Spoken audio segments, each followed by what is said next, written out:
Assalamualaikum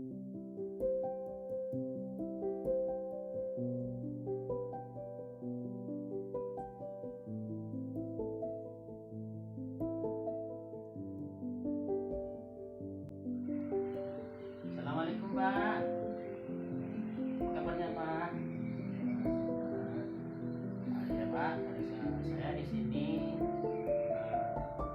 ingin minta bagi pengalaman kepada Bapak selaku pimpinan pondok pesantren atau selaku pimpinan sekolah Madrasah Sanawiyah Muhammadiyah Alamannya. Jadi kali sudah agak lama Bapak memimpin di sini, banyak pengalaman-pengalaman atau hal yang dirasa dan dilihat di tengah kehidupan pendidikan kepada Bapak. Di sini saya ingin wawancara dengan Bapak berkaitan dengan masalah ini agar ingin memperolehkan pengalaman-pengalaman yang didapat oleh Bapak sebagai bahan ilmu bagi saya, pengetahuan bagi saya untuk tahun sekolah yang baik. Kira-kira dari kepemimpinan Bapak yang sudah dalam sekolah ini sudah mencapai satu periode namanya. Dua periode, alhamdulillah. Periode tentunya sedikit sudah ada yang mungkin yang mereka pun yang kurang baik. Tapi mungkin yang dipersoalkan di sini adalah hal yang kurang baik. Sudah Bapak dapat mengidentifikasi persoalan-persoalan, masalah-masalah dilema etika yang terjadi di sekolah.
kepada guru BK, kemudian kepada pihak siswaan, siswaan, dan setelah itu nanti kalau tidak juga mungkin kembali kepada pimpinannya, pimpinan.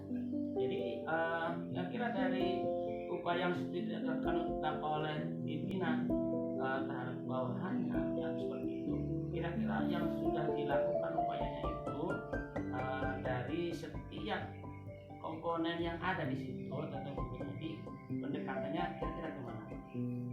Jadi pertama siswa ini kita nasihati, kita bimbing,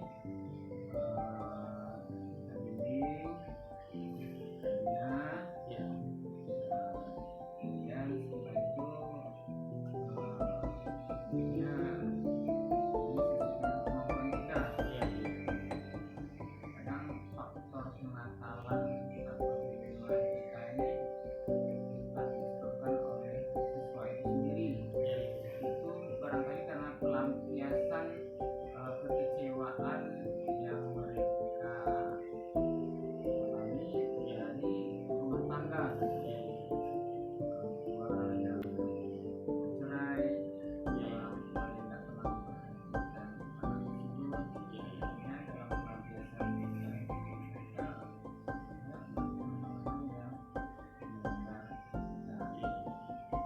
tapi itu langkahnya kita nasihati, perhatikan, karena memang anak tersebut kan butuh sebetulnya perhatian, kan tidak lebih dari yang lain. Tapi kalau tidak berubah, kita ambil orang tua dan kita serahkan kepada jadi anak ini panggil nasihati Pak ya, jadi agar dia punya kesadaran itu. Namun andaikan anak ini tidak punya kesadaran untuk itu, mungkin berontak, ya. Itu ada mungkin langkah berikut yang harus dilakukan oleh guru kepada untuk selanjutnya mengambil nanti sebuah keputusan dari BK ataupun dari terutama tentu dari kepala sekolah. Ya. Keputusan itu biasanya tentu kepala sekolah enak. Bagaimana terhadap anak-anak yang katakan mungkin dia tidak apalah, tidak patuh, tidak mau dengar.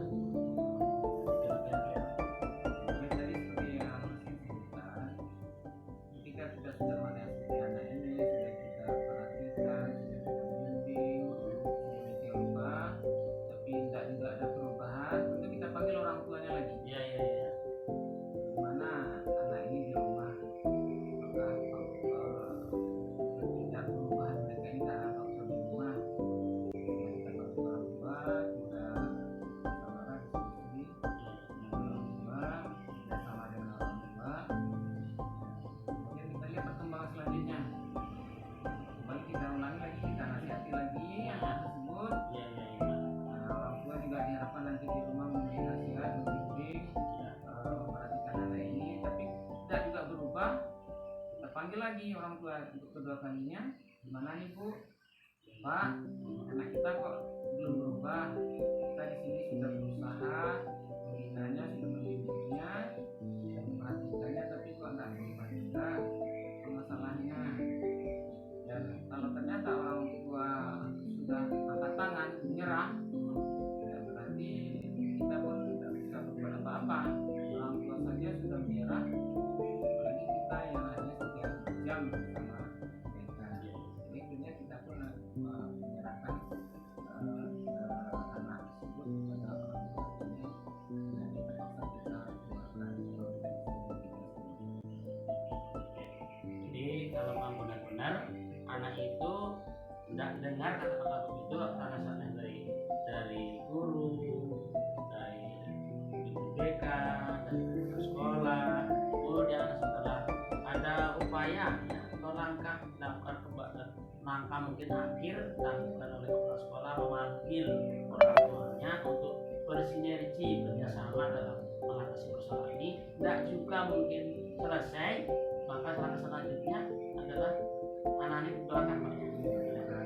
Karena orang tua sendiri tidak mampu, itu kita lebih nggak mampu lagi. Nah sebetulnya kan tanggung jawab pendidikan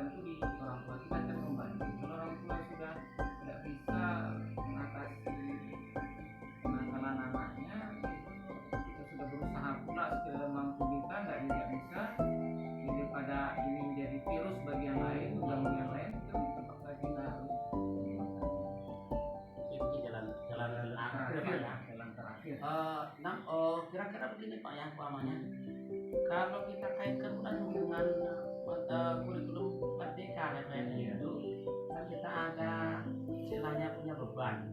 Kalau bebannya anak itu tidak selesai, tidak keluar dari sekolah. Nah, terhadap persoalan seperti ini kira-kira gimana Pak? Kira-kira gimana sebagai pimpinan untuk supaya anak bisa mungkin nanti kita itu ke sekolah. Jadi sebetulnya tidak ada sih guru atau sekolah, pihak sekolah yang menginginkan mengeluarkan siswa, tidak ada. Tapi ya kita kan sudah berusaha semampu kita. Tapi kalau nggak berubah, itu adalah jalan terakhir. Tapi ya alternatif yang lain mungkin ada. Itu bisa jadi yang naik. Ya kita kesempatan dia untuk memilih, ya, memilih apakah mereka ingin belajar sendiri, mandiri, Ya, atau tetap belajar bersama teman-temannya. Belajar mandiri itu kita bimbing. ya, Mungkin karena ada masalah dengan teman-temannya, akhirnya dia tidak mau sekolah atau bikin keributan, akhirnya dia ingin belajar sendiri. Ini kita bimbing nanti. Atau mungkin dia punya bakat tertentu, mungkin di bidang mata pelajaran tertentu dia tidak mampu sehingga dia berontak. Jadi dia bakat olahraga ini kita salurkan, ya. Kita tidak bebankan dia ya, di mata pelajaran yang membuat dia pusing atau susah gitu. Karena anak-anak, yang namanya anak-anak itu punya bakat yang berbeda. Olahraga, yang kita tidak mampunya, dia rasa kuat dan mampu ya, berontak. Ini yang kita berikan keringanan, kita menemukan bakat yang berbeda.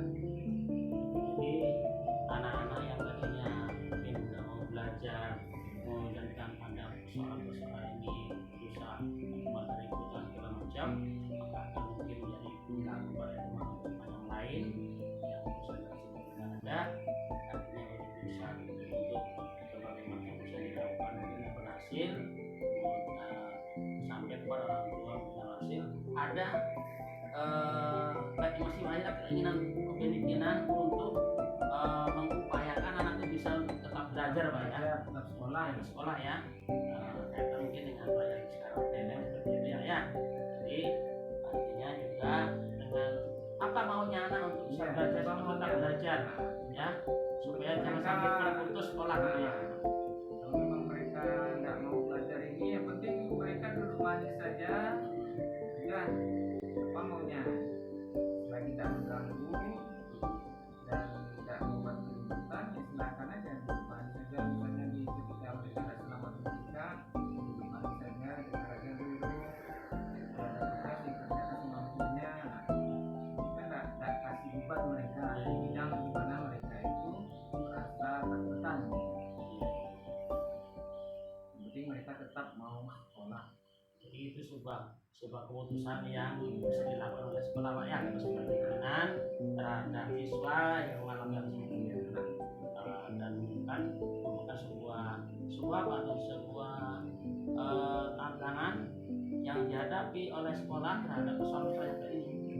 Tapi mungkin ke depan apakah tantangan itu tapi masih mungkin ada Pak, itu tidak terlalu merasa kira-kira merasa jadi beban di tantangan yang ada itu. Ya, insya Allah akan tetap ada. Ya, lagi namanya pendidikan ini berlangsung, pasti ada anak-anak yang seperti itu. Jadi tetap kalau sekarang kan berbagai belajar, mereka diberikan kebebasan agar selagi mereka mau belajar, kita tidak akan membebani mereka di bidang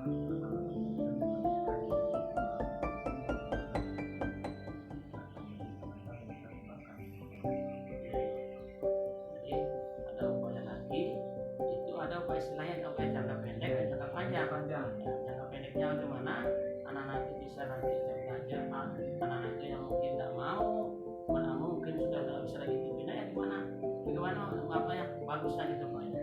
Tapi saran sebagai saya pimpinan tadi artinya memang diarahkan ya Pak ya. Nah, sebuah keputusan Pak ya, Ya. misalnya dilakukan oleh sebuah pimpinan. Jadi upaya ini dilakukan secara berkolaborasi Pak ya. Iya, berkolaborasi dengan Berbicara guru studi, dengan wali kelas, Iya. dengan BK, wakil kesiswaan. Iya.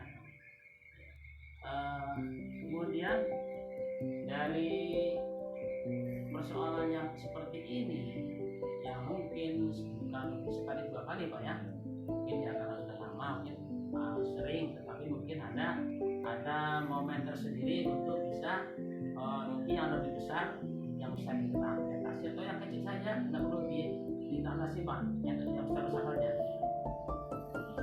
Maksudnya yang kalau sudah menyangkut persoalannya itu sudah agak berat itu baru diatasi atau masih dalam kondisi ringan. Ya, tentu masalah ini kalau bisa dari yang kecil segera mungkin kita selesaikan. Jangan tunggu besar gitu baru kita selesaikan. Iya, Dari yang kecil kita masalah yang kecil ya kita cepat selesaikan. Kalau itu besar nanti ya tentunya kita sendiri yang nanti dapat. Kemudian kira-kira dari mungkin apa dari keputusan yang Bapak buat yang Bapak ciptakan itu, kira-kira ada merasa beban mental atau merasa tantangan ke depannya? Bentar. Tidak ada ya? Ada sudah suatu hal yang lumrah yang harus diatasi ya Pak ya. Nah, dan bisa mengurus keputusan tanpa ini Pak ya. Ya. Terus kira-kira dari persoalan-persoalan yang ini muncul di tengah pendidikan Bapak ini, kurang perhatian, nakal, ganggu teman-teman itu yang berakibat akhirnya akan kacau segala macam. Lalu apa kira-kira nilai-nilai kebajikan yang bisa dipetik diambil? Jadi sebetulnya kita sudah memberikan kepada semua siswa ini langkah-langkah agar mereka itu punya kesadaran dalam berperilaku. Kemudian dalam langkah-langkahnya setiap hari kita melakukan sholat duha. Kemudian ketika sholat duha itu kita selalu memberi nasihat. Jadi dalam satu minggu itu ada 6 kali memberikan nasihat kepada siswa secara umum. Kemudian belum lagi nanti ketika di kelas, ketika awal masuk saja mereka sudah diwajibkan berdoa, membaca Al-Quran. Ya, itu upaya kita untuk menunjukkan kesadaran di siswa kita.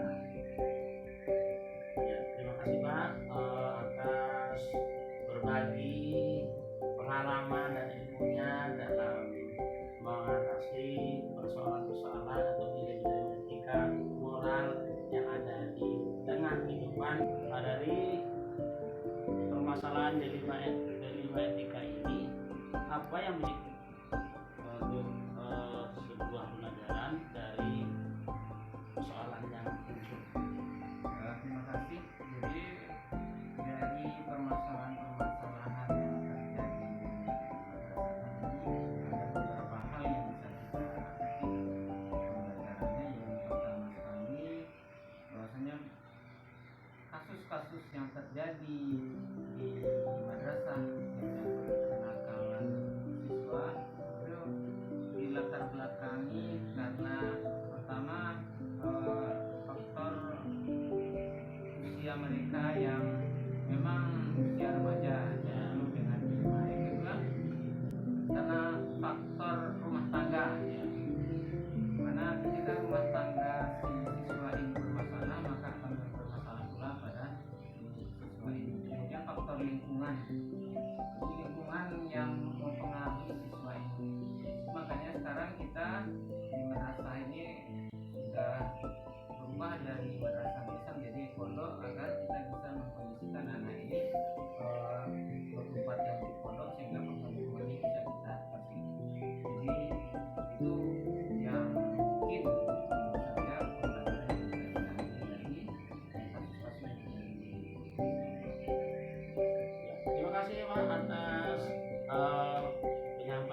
Oke.